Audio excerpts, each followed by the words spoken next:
Bonjour et bienvenue à notre édition des grands dialogues de la mi-journée de ce vendredi 12 août 2022. Nous allons parler de l'actualité actuellement en République démocratique du Congo. Nous allons nous diriger vers le Katanga, plus précisément au Lualaba. Nous allons parler de la situation du développement dans la province du Lualaba sous Mme Fifi Masouka Saïdi. Et nous allons donc parler de ce sujet avec son communicant principal, monsieur Mardoché Nsele, qui nous écoute et qui est avec nous en duplex à partir du Lualaba. Monsieur Mardoché, bonjour. Bonjour mon frère. Voilà, nous sommes en direct sur Uras News et Canal 54 TV à partir de Londres. Et nous avons décidé justement avec vous, selon la thématique qui est choisie, pour essayer de faire comprendre aux gens comment fonctionne le Lualaba avec tout ce qui se passe actuellement. Les réseaux sociaux ne parlent que du Lualaba pour le moment, avec cette question, le dossier de déportés de Kanyama KCC. Alors, commençons par ce dossier des Kanyama KCC parce que c'est le dossier justement qui fait déborder le vase pour le moment. De quoi s'agit-il? Merci beaucoup, merci pour ce plaisir, cette occasion que vous me donnez depuis votre studio à Londres, bien évidemment. Je suis, je pense, à mesure de répondre à cette question parce que on m'en a posé plusieurs fois et j'ai répondu plusieurs fois. C'est aussi une occasion à travers votre chaîne, votre radio, que tout le monde suit réellement les tenants et les aboutissants. Le projet Kanyama KCC ou les services nationaux, c'est l'initiative du président public, son Excellence Félix Antoine Tshisekedi Tshilombo. Le projet avait pour objectif de prendre les délinquants sur toute l'étendue publique, commençant par la ville-province de Kinshasa, les acheminer à Kanyama KCC dans un centre de rééducation pour qu'ils soient réintégrés, ou soient préparés à devenir des membres plus utiles dans la société. Ceci devrait se caractériser par l'apprentissage à ces derniers de métier. Alors, ça produit des effets très positifs et il y a eu des avancées très significatives. Mais ce n'était pas seulement pour Kinshasa, le projet devrait s'étendre sur toute l'étendue République. Parce que ce projet fait partie, n'est-ce pas, de cheval de bataille du président public Félix Tshisekedi. Alors, le gouverneur de province, de toutes les provinces, ce sont les représentants du chef de l'État. En tant que tels, ils sont tenus à respecter, n'est-ce pas, le projet du chef de l'État sur toute sa forme. C'est pourquoi le gouverneur de province, son Excellence Fifi Masouka Saïdi, a accepté, n'est-ce pas, de donner aussi la chance aux délinquants de la province du Lualaba d'être acheminés à Kanyama KCC, avoir la possibilité de se rendre à Kanyama KCC pour saisir de cette opportunité, l'exploiter positivement au profit de leur bien-être, c'est-à-dire être formés afin de redevenir de membres utiles dans la société. C'est bien pour leur famille respective et aussi pour la province et la République en général. Alors, je sais que en politique, nous pouvons être protagonistes, mais nous ne sommes pas ennemis. Nous ne pouvons pas aller jusqu'au niveau de diaboliser un projet qui est clair et qui montre des avantages pour notre jeunesse. Non seulement la jeunesse, il y a aussi des adultes, mais qui sont des délinquants. On peut le former afin que ceci devienne utile. Je n'ai pas vu le mal dans ce projet ou dans l'exécution de ce projet. Je pense que beaucoup de gens se cachent derrière la procédure qui a été mise en musique par la police afin d'exécuter la décision de l'exécutif provincial. Alors, nous avons pensé ceci. Nous avons trouvé qu'il était important qu'on mène des enquêtes selon ce que les gens disent. Parce que ce sont des bobards, excusez-moi, des cancans. Qu'est-ce que les gens disent? De l'imaginaire. Qu'est-ce que les gens disent? Ce qui relève bien sûr, c'est ce qui relève de l'imaginaire de ces groupes d'individus mal intentionnés. Oui, mais qu'est-ce qu'ils disent exactement? À prendre un projet qui est clair comme de l'eau de roche, les convertir à quelque chose de sombre, diaboliser, illégitimer le projet du chef de l'État qui sont en train d'être exécutés par le gouverneur de province Masouka Saïdi. Donc, brièvement, ce qui concerne le projet Kanyama KCC, le projet a été très bien exécuté. Et vous savez, quand la police va à la traque des délinquants, la procédure n'est pas la même. La procédure n'est pas ordinaire. Vous savez que vous allez en face de personnes qui sont prêtes à vous attaquer. Vous êtes en face de personnes qui peuvent vous vous tuer. Il y a des plages qui peuvent vous faire du mal. Et vous devez être conséquent. Et nous avons même apprécié le professionnalisme de la police, même s'il y a eu quelques dérapages. Dérapages, c'est dans le sens où on a arrêté des personnes qui n'étaient pas des délinquants. On les a acheminés à Kanyamaka CC. Ça, c'est un dérapage que nous avons reconnu, et même le gouvernement provincial.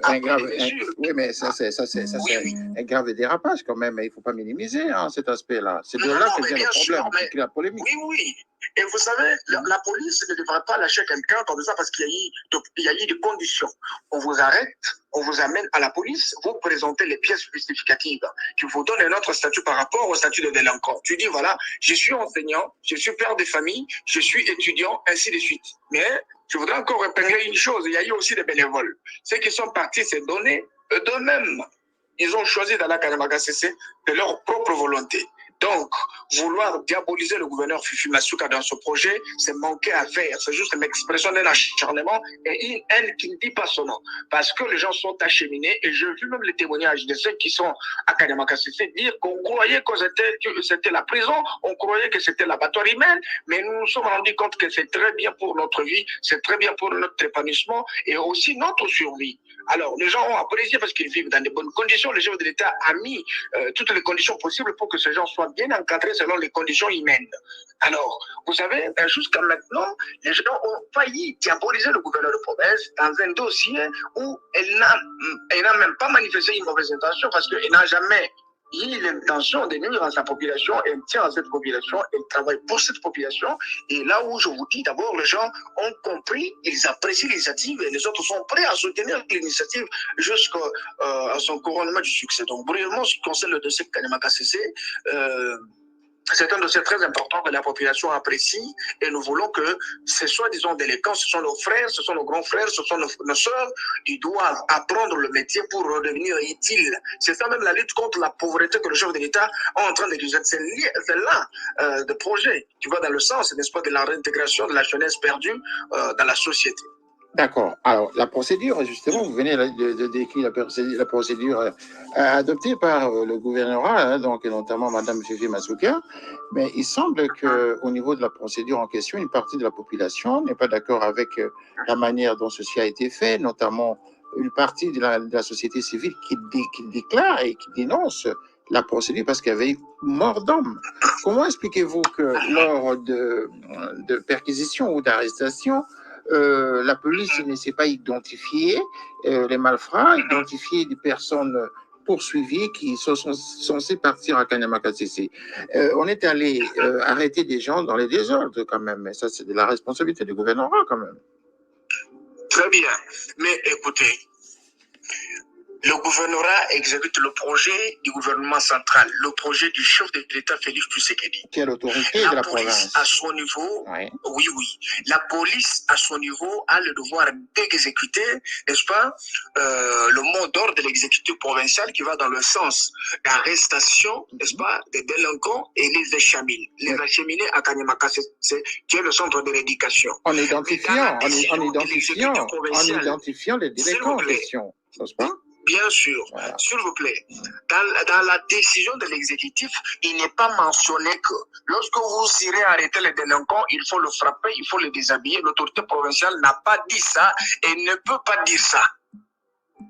Et la police devrait exécuter la décision en arrêtant, l'amener à la police. Et maintenant, ceux qui semblent ne pas être délinquants doivent se justifier avec des pièces. Ils disent, voilà, je suis étudiant, vous présentez, et puis on vous relâche, on a relâché autant, et ils sont partis. Vous comprenez? Et j'ai souligné une chose. Lorsqu'on donne la décision, l'ordre à la police, c'est-à-dire on utilise les mesures coercitives, c'est pour pousser ces gens à aller à Kanyamaka CC parce que si on négocie avec eux, personne n'irait à prendre le travaux. Ou soit se laisser transformer à Kanyamaka CC. C'est pourquoi on donne l'attitude de la police d'opérer les arrestations. Ce n'est pas les arrestations pour une certaine condamnation, ce sont les arrestations pour les acheminer dans leur centre de rééducation. C'est pour leur bonheur. Je voudrais parler en termes de mort d'homme. Vous avez suivi sur les réseaux sociaux ici, on a même parlé des mineurs. Mais ces mineurs, c'était une vidéo des Kashindi. Et si vous suivez cette vidéo, dans la vidéo, on parle un Swahili Bora, un Swahili différent du Swahili du Grand Katanga, un Swahili de l'Est de mon pays. Alors, cette vidéo vidéo, on l'a attribuée à la province du Lualaba. On a dit que Fifi Masuka est en train de prendre les enfants des Abana Kadema. Oh, c'était pas vrai, c'était faux. On vous trompe. Que, voilà, il y a 15 morts. Il n'y a jamais eu 15 morts. Il n'y a pas 10 morts, pas même 5 morts. Je connais qu'il y a 2 familles qui ont été endeuillées. Et les mobiles, n'est-ce pas, de la mort, on dit que c'était l'étouffement. Entre guillemets, je n'ai pas de preuves sur leur disparition. Ça, c'est ce que les gens disent. Mais en réalité, on ne connaît pas le mobile de leur disparition. Quand cela ne tienne, on partage les douleurs avec les familles qui ont perdu les leurs. S'ils veulent attribuer ça à l'opération, Kanyamakase, c'est tant mieux. Mais vous savez, il y a la justice. La justice est faite pour tous. Et Madame Fifi Masuka Seni n'a pas dit que si un policier va en dehors des ordres et transgresse les lois, on doit le laisser en homme libre. Non, la police est apolitique. La police doit faire son travail. Quand il y a vice de procédure, la justice se saisit d'office et ce sont les autorités hiérarchiques qui donnent les ordres à la police d'exécuter l'ordre du gouvernement provincial. C'est à eux d'avoir un droit de suite de préférence, un droit de poursuite et de contrôle sur le comportement de leurs éléments sur le terrain. Alors, il relève encore de la compétence de la haute hiérarchie de la police de punir selon leur juridiction corporelle, soit ils peuvent les livrer entre les mains de leur juge naturel. Nous sommes d'accord, nous sommes dans un état de droit, si les gens ne comprennent pas. L'état de droit, c'est un état dans lequel le principe de la primauté du droit sont d'application. Gouvernant comme gouverné, personne ne peut se mettre au-dessus de la loi, c'est celui qui est respectueux des droits de tous. Nous devons dire merci au président public Félix Tshisekedi Tshilombo d'avoir donné la latitude aux Congolais de se sentir à l'air dans leur pays. Même si aujourd'hui, vous avez parlé de la société civile, ils ont la possibilité de dénoncer et faire, bien sûr, nous savons que dans la bonne gouvernance, les critiques, ce sont les sanctions. Mais cette société civile, leur sortie médiatique était motivée par des politiques. Il y a des gens qui sont derrière qui leur payent des costumes, des cravates, ainsi de suite. Je sais les autres qui vivent seulement de ces tirage des ficelles, qui les financent pour faire des déclarations fallacieuses qui ne sont pas vraies. Donc, ils développent des fictions qui relèvent de leur imaginaire, fondées sur un sentiment de haine parce qu'ils ne veulent pas voir une femme changer les choses. Donc, premièrement, c'est de comprendre que c'est grâce à Fifi Masuka que la province du Lualaba est enfin debout, que ce soit sur le plan des finances, que ce soit sur le plan des infrastructures, que ce soit sur l'amélioration du social. Vous avez suivi sa récente sortie médiatique sur le progrès enregistré dans la construction, l'achèvement de la Regard, ici la province du Lualaba, un grand bijou qui était victime d'un tourment de plus de 80% de ses financements. Mais Masuka a pensé et réduire la dette qui devrait être finie en 2025 à $1 million qui doit être payé récemment et incessamment. Vous devez comprendre à quel point la femme de fer, la gouvernement province, fournit des efforts pour améliorer les conditions de sa population. Alors, vous savez que les gens qui ont fait 6 ans à la tête de la famille de là-bas, ils n'ont rien foutu. Ils ont trompé la population avec des vidéos fictives, avec des mensonges. Une femme qui œuvre dans la vérité et dans peu de temps, elle a maximisé les recettes, elle construit les édifices, elle se soucie de sa population et ça construit la haine. C'est normal, quand les gens ont échoué, ils sont prêts à tout pour vous faire échouer aussi. Donc, brièvement, ce que nous devons dire à l'opinion nationale et internationale, que Masuka, c'est une femme qui mérite beaucoup de respect, d'estime, d'accompagnement et de sécurité. Parce que ce qu'elle fait, nous sommes témoins et nous sommes sur place, nous vivons et nous palpons ce qu'elle fait. Donc, brièvement, c'était une campagne de diabolisation axée sur la haine et les sentiments de nuire. Et je pense que ce n'est pas seulement Masuka qu'ils attaquent. Ils attaquent le chef de l'État Félix Tshisekedi Tshilombo parce que c'est sa représentante qui fait sa fierté à travers la mise en exécution parfaite de son programme d'action, à travers beaucoup d'actions à impact visible que nous sommes en train de voir dans les différents secteurs de la vie sur là-bas.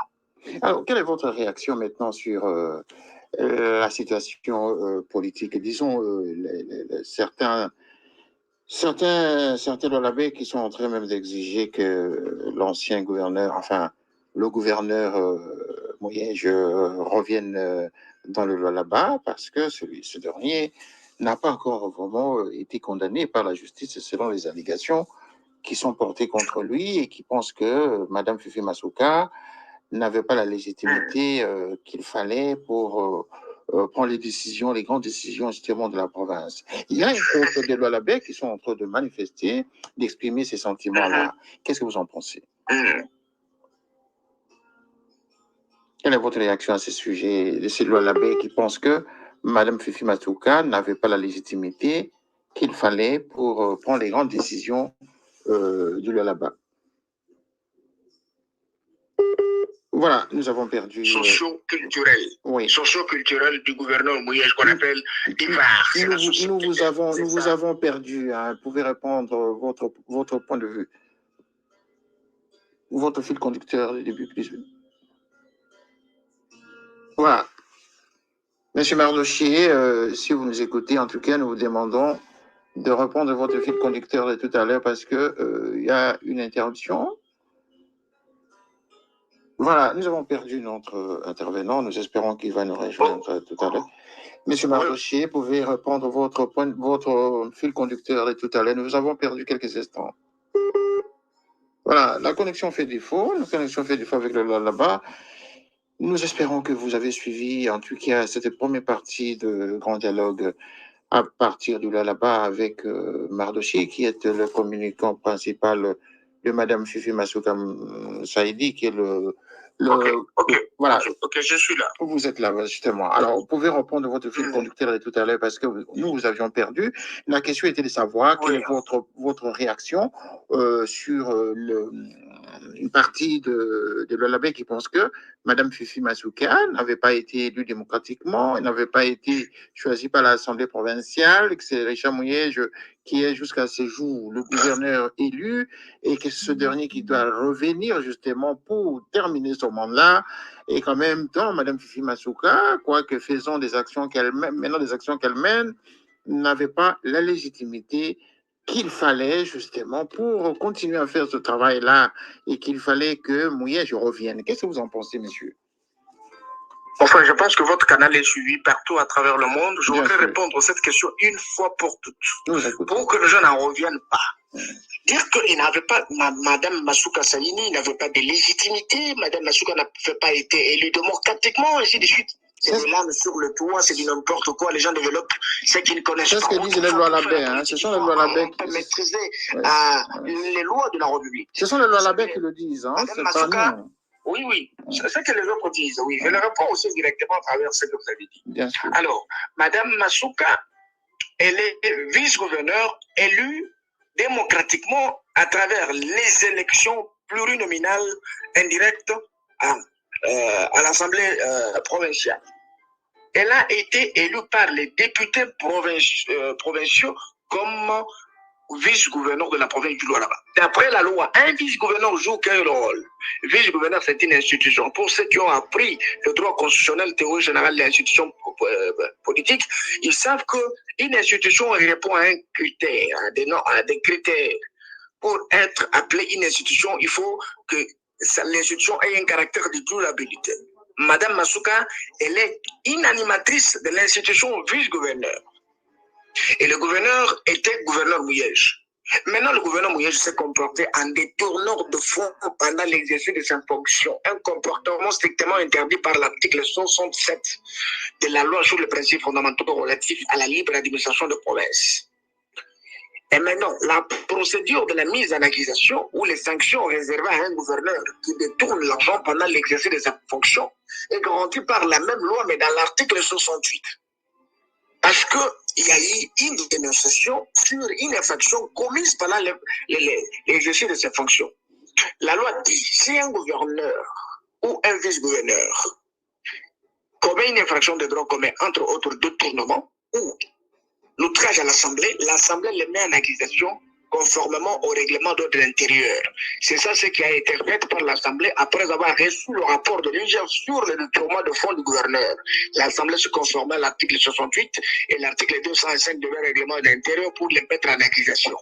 Et la résolution a été soumise à la Cour constitutionnelle qui a approuvé. Et il cessa d'être gouverneur depuis ce jour-là. Et ce que je voudrais vous dire aujourd'hui, c'est que Madame assume l'intérim conformément à l'article 64, n'est-ce pas, de la loi électorale, qui stipule qu'elle doit faire le transfert des affaires courantes. Donc, brièvement, ce que vous devez retenir sur Madame Fifi Masuka Saïni, c'est qu'elle est gouverneure de fait, au nom du principe de la théorie de la préséance, n'est-ce pas, et de la compte.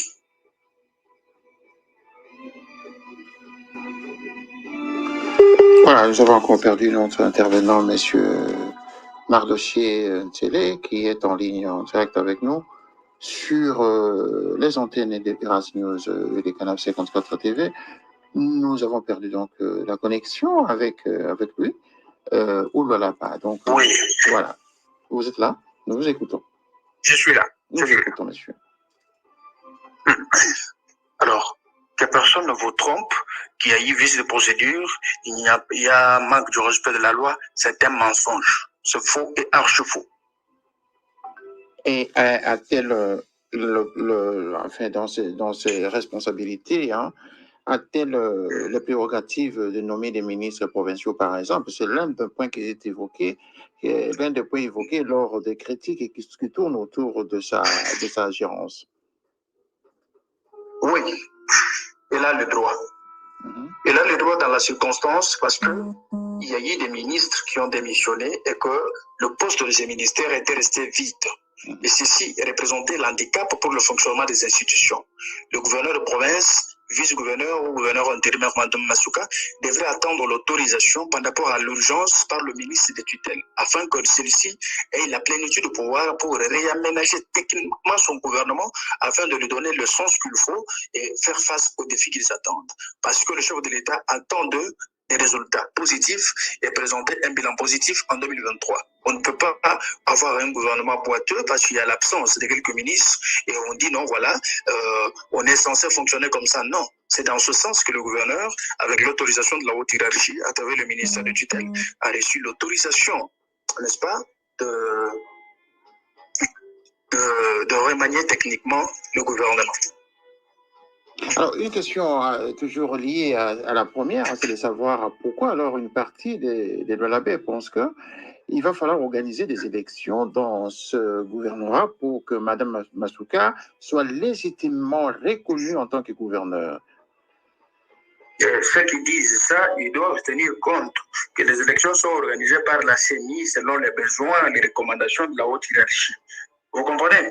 En même temps, les personnes que vous suivez plus, société civile et les autres qui font des déclarations de ce genre, ce sont les membres de l'association socio-culturelle du gouverneur, ex-gouverneur du là-bas. Ce sont eux, au nom de leur appartenance tribale, ils prennent des décisions, ils agitent la situation pour faire passer, n'est-ce pas? Ils veulent faire passer ce message comme si c'était le message de tout le monde. Non, non, c'est un message des membres de sa tribu. C'est normal, quand vous avez votre frère qui était aux affaires et il n'y est plus, vous allez tout faire pour peut-être penser qu'il pourra autrefois revenir. Hein. Parce que quand les gens pensent que tous les intérêts doivent tourner en leur faveur, en province, et là, juste pour être géré par une seule personne, c'est aussi une façon de se tromper. Vous voyez, c'est dans ce sens-là, parce que les gens ne veulent pas dire la vérité aux autres. C'est un groupe d'individus de sa tribu qui font des déclarations pareilles pour faire voir aux gens, non, ce sont le Lualabé qui réclament. Donc, c'est un mensonge. Vous avez dit tout à l'heure dans votre propos que Mme Masuka, c'est une dame de fer. Qu'est-ce que vous voulez dire par là? Une dame de fer, c'est que dans une échéance réduite, la femme, sous l'intérim, un pouvoir de restriction, parvient à faire une prévision budgétaire de 1 milliard de dollars. Il dépasse même les hommes qui ont été investis depuis 2018. La femme se bat et pousse les édifices de l'État comme des champignons et dans moins de temps, il le fait même à un moindre coût par rapport à ce qui a été fait, mais un travail de qualité. Une femme qui parvient à asphalter plus de 89 km dans une petite échéance, dont je parle de 15 mois, cela se fait. Une femme qui parvient à mobiliser plus de 900 millions dans une année. Une femme qui parvient à construire plus de 120 maisons pour des sinistrés de Goma. Une femme qui parvient à améliorer les conditions des agents membres du gouvernement en rehaussant leur salaire. Aujourd'hui, le plus petit touche au minimum 1000 dollars. Vous allez me dire, une personne pareille, dans moins de 15 mois, parvient à faire des exploits. Donc, c'est une femme de fer, une femme de situations difficiles. C'est pourquoi nous l'appelons la Jeanne d'Arc du Lualaba. Alors, comment gère-t-elle ces antagonismes avec les Lualabé, ces antagonismes avec tous ceux qui sont contre ses réalisations, ceux qui pensent qu'elle n'est pas la bonne place? Comment est-ce que Mme Masuka Saïdi gère ces antagonismes? Bon, le problème, c'est qu'on ne peut pas se faire aimer par tout le monde. Nous sommes en démocratie. Il y a ceux qui aiment, il y a ceux qui n'aiment pas, dans ceux qui n'aiment pas, il y a ceux qui font des critiques positives et les autres qui font des critiques axées sur la haine, l'acharnement. Là, je veux parler des politiques en manque de positionnement. Mais généralement, vous allez vous dire que 90% de la population soutient le gouvernement de province et quelques autres, c'est une opposition claire, normale, parce que vous savez qu'il y a des gens de l'opposition, il y a la société civile informée, et vous allez vous rendre compte que de toute façon, c'est une mauvaise image qu'ils cherchent à vendre. Donc, ce sont des mauvaises langues. Brièvement, Madame Fumasuka ouvre sa porte à tout le monde. Elle a même dit que chaque personne qui apporte la pierre à l'édifice, il est le bienvenu. Vous comprenez? Et ne fait pas des chasses à la sorcière, c'est une femme qui reste ouverte à tout le monde et les critiques religieuses, ce sont des sanctions. Si quelqu'un ne veut pas, est vrai pour sa province, tant mieux. Mais ceux qui sont prêts à œuvrer pour les provinces, ils sont prêts à l'accompagner. Alors, quels sont les chantiers à venir pour le moment dans son agenda? Je pense qu'il y a beaucoup de choses à faire sur les plans des infrastructures. On commence avec l'anticipation du projet 145 territoires lancé par le chef de l'État, ici au là-bas. La construction de routes à des sites agricoles, c'est pour permettre, n'est-ce pas, un bon mouvement des activités commerciales entre la province et les territoires, et aussi la route qui peut relier tous les 5 territoires. Ça, c'est un. De deux, la sortie de la route nationale numéro 1, l'élargissement de la route nationale numéro 39, la construction des édifices, je veux parler de la résidence du président public, je veux l'achèvement du bâtiment de l'Assemblée provinciale et du bâtiment administratif. Je pense qu'il y a beaucoup d'ouvrages qui sont en train d'être exécutés. Et en même temps, il y a aussi la construction des cliniques au niveau des territoires, la mise en place de la pandère solaire et prochainement l'achèvement aussi, parce que la province du là-bas abritera le plus grand barrage de la République. Vous comprenez? Et qui va jouer un grand rôle dans la vie économique de notre pays. Mais en dehors de ça, Masuka veut aussi faire la province du là-bas une province carrefour en ce qui concerne les activités commerciales, mais aussi la transformation locale de minerais. Elle veut faire de l'artisanat minier, n'est-ce pas, dans les jours à venir, un outil au service du développement de la province. Il y a beaucoup de projets. Si je me mets à tout dire, je pense que l'émission peut nous prendre beaucoup de minutes, mais je sais qu'il y a des avancées très significatives plus que toute la province, et même sur le plan des finances, je veux vous dire, Masuka Saini joue un grand rôle, et dans la panier des ménagères, il y a quelque chose. Je sais que la province, on l'a trouvée dans une situation très malencontreuse, caractérisée avec des tournements de somme colossale des femmes de l'État. Il fallait assainir les institutions, il fallait préparer le personnel, il fallait préparer les agents et les membres du gouvernement, avoir une même vision pour parler le même langage de le chef d'État Félix Tshisekedi. C'est ça ce qu'elle fait. En même temps, on prépare les élections parce que là, je jure que je suis Félix Tshisekedi ou rien. Alors, la unique personne qui peut nous amener à ces résultats, c'est Mme Masuka Saini. Donc, Félix Tshisekedi serait réélu à 100% avec l'appui du gouvernement provincial dirigé par Masuka Saini et la confiance que la population la donne et donne au chef de l'État. Et comment voyez-vous son avenir après les élections prochaines? Parce que vous en parlez. Vous disiez lors de votre dernière exposé de votre précédente émission, vous disiez que le mandat normalement de Mme Masuka devrait s'arrêter lors des prochaines élections de manière officielle.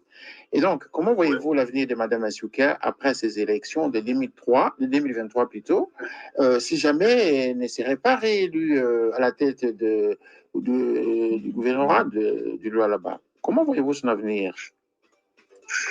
Mme Masuka, je vais dire son avenir en politique, hein, je reprécise encore. Avenir politique. Non, madame, oui, elle a un bel avenir en politique, et surtout qu'elle s'est fait entourer des gens aussi réfléchis. Nous faisons partie de l'équipe.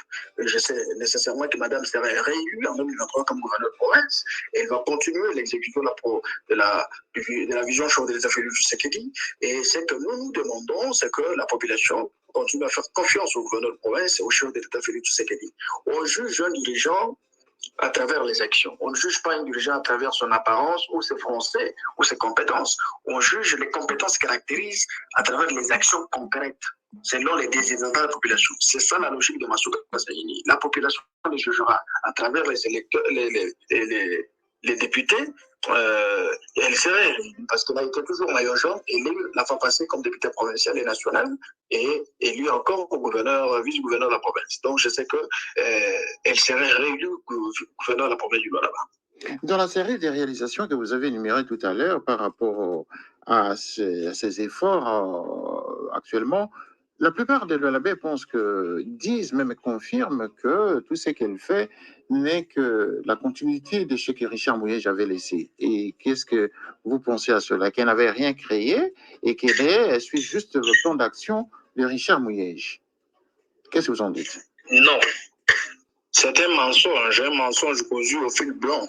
Ce que moi je voudrais vous dire, c'est qu'il y a eu un budget rectificatif de la province. C'est dans ce budget où il y aura mention de toute empreinte de Mazouka Saïni.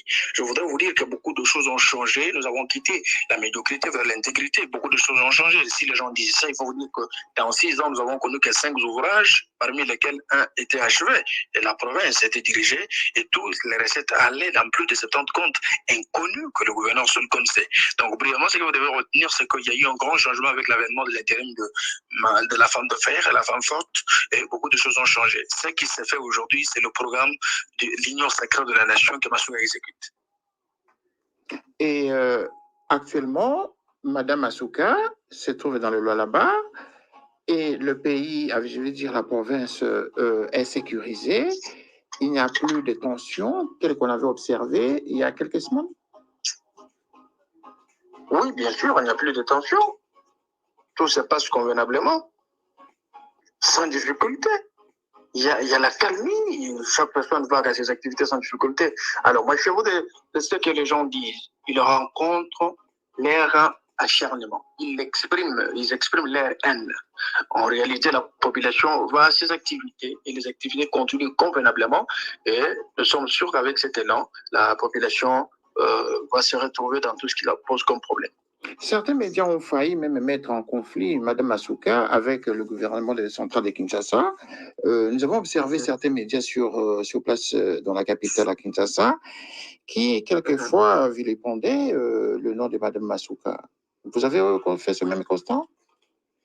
Mais plusieurs fois, je connais même les gens, même leurs noms, je les connais. Ce sont des gens qui sont motivés du jour au lendemain pour continuer à véhiculer les mensonges. Vous savez, il y a tout un réseau de personnes dans un coin, ils font leur messe noire, ils s'organisent pour commencer à tirer sur le gouverneur de province, créer des diatribes à sa personne, en même temps, chercher à la mettre en difficulté avec le gouvernement central. Je vous dis que c'est juste le fruit d'un acharnement. Il n'y a rien de vrai, parce que chaque fois que moi je passe à la télé, j'apporte de preuves.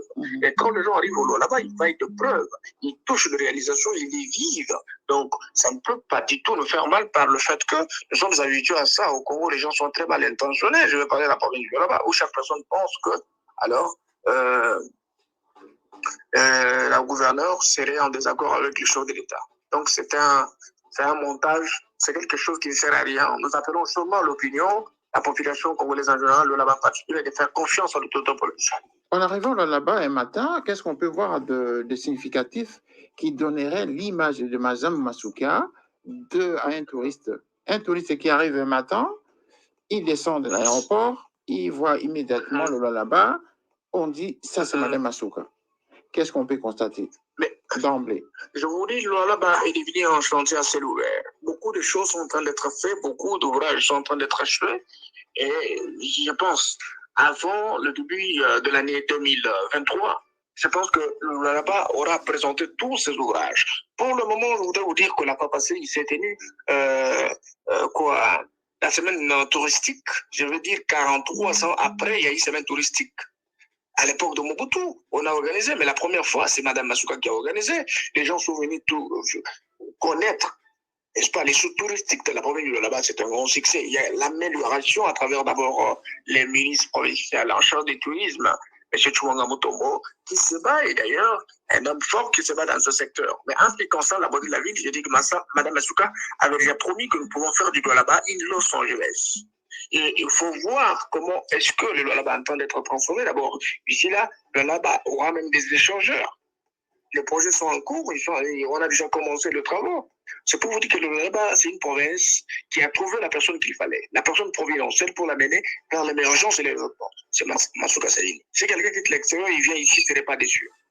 Donc le là-bas, c'est un chantier, vous n'avez pas encore des ouvrages concrets, palpables. Pouvez-vous nous en citer 2 ouvrages remarquables dans le là-bas sur Mme Masouka?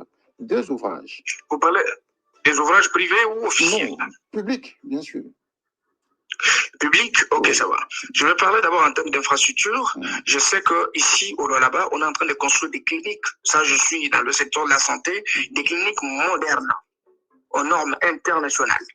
Et je sais que quelqu'un qui viendra vivre ce que Matsuka est en train de construire, ce n'est pas déçu. Ici, la province du Lualaba. On est en train d'achever la gare que le gouverneur Moyenge avait détourné plus de 80% de ses financements. Un bijou aussi pour la province du Lualaba. Je suis en train de vous parler de l'achèvement de la résidence du président public, n'est-ce pas, ici, la province du Lualaba. La construction de l'échangère au niveau de l'entrée de l'aéroport.